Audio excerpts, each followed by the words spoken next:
Frugal living dan pelit kira-kira sama nggak? Selengkapnya di Financial Update.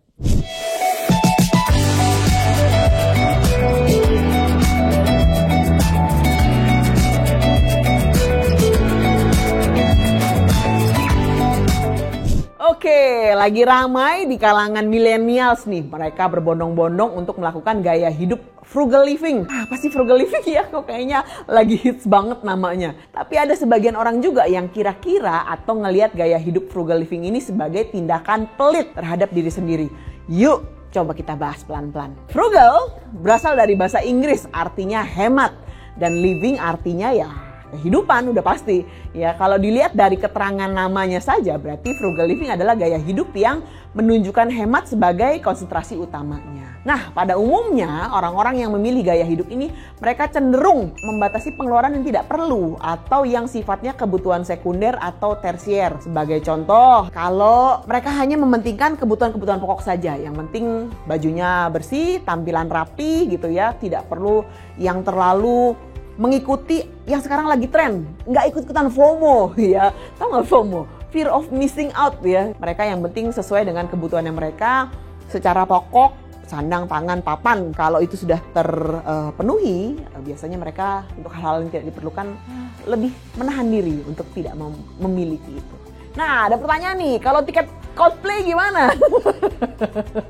Iya ya, aduh. Boros nggak ya gitu. Sekarang yang lagi viral ini kan Coldplay mau konser di Indonesia, kapan lagi ya? Cari duit bisa kapan aja, bener nggak? Ya, tapi Coldplay katanya cuma datang sekali ini doang. Aduh, tapi pertanyaannya worth it nggak dengan apa yang teman-teman lagi jalanin sekarang? Jangan sampai kita bela-belain berhutang kanan kiri untuk menghabiskan kurang lebih sekitar 2-3 jam di stadion untuk nonton konser ya. Abis itu ya gimana nanti, gimana bayar utangnya. Nah itu jangan sampai. Jadi teman-teman harus bisa ngitung nih. Ya spendingnya teman-teman setiap hari berapa, sebulan berapa, penghasilan berapa. Usahakan pengeluaran itu tidak lebih dari 30% dari pemasukan. Saya tidak menyalahkan teman-teman yang memang semangat banget mau nonton konser yang mungkin seumur hidup sekali gitu ya nontonnya. Balik lagi teman-teman harus pinter-pinter mengelola keuangan. Harus pinter-pinter mendisiplinkan diri. Kalau mau nonton Coldplay ya berarti harus berhemat, bener gak sih? Pertanyaannya, gaya hidup kayak gitu gimana sih bisa happy gitu ya? Frugal living itu, ya biasanya kalau frugal living itu bukan untuk mengejar kesenangan saat ini, namun ketenangan di masa depan. Frugal living di sini bukan berarti kita tidak bisa bahagia gitu ya. Bukan berarti kita belinya barang-barang murah semua, enggak. Justru kadang-kadang beli yang barang-barang murah itu jatuhnya boros juga, bener nggak teman-teman? Yang beli sepatu, misalnya yang harga cuma 80.000 misalnya gitu ya, atau 100.000, tapi dalam waktu 1,5 bulan udah rusak. Akhirnya beli lagi. Ya bukannya hemat malah jadi lebih boros. Efisiensi pemakaian si barang itu sendiri berapa lama untuk dia bisa pakai. Dia beli celana jeans, ya ada ya celana jeans yang mahal ya, yang bisa sampai dengan 2 juta. Jeansnya itu dia awet sekali, ada yang bisa pakai sampai 15 tahun, masih kelihatan bagus. Itu hemat loh ketimbang beli jeans yang mungkin harganya sekitar 200-300 ribu. Hidup frugal living bukan berarti hidup susah. Tetap harus bisa nikmatin saat ini, tapi diukur. Barang ini kira-kira umurnya berapa lama. Begitu saya beli itu yang namanya kita ngitung harga ekonomis suatu barang. Jadi apa untungnya kalau kita menjalani gaya hidup frugal? Nah ini tergantung dari perspektif teman-teman. Jadi kita membeli barang yang benar-benar kita butuhkan. Kita hidup itu juga kalau bisa jangan banyak-banyak barang lah. Kalau orang bilang kan mati juga barang kagak bisa dibawa juga ya, malah ngerepotin juga sih.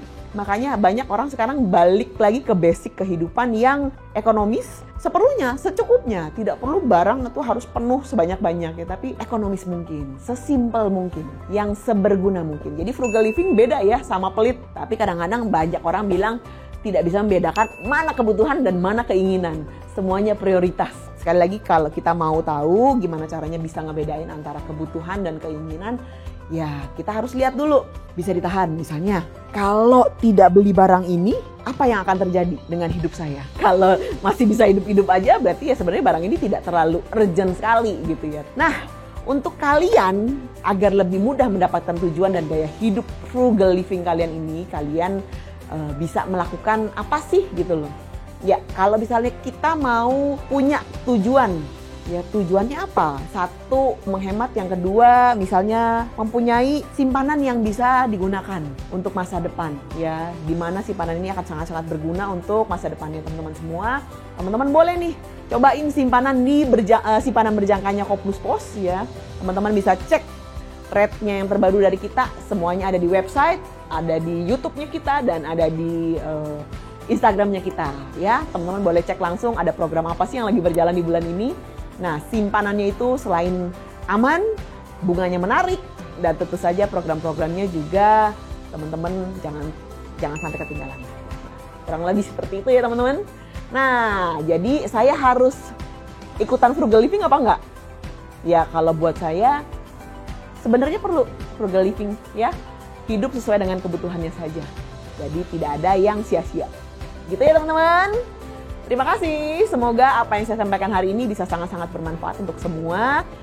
Saya Imei Wong, kita pamit dan sampai jumpa di Financial Update berikutnya.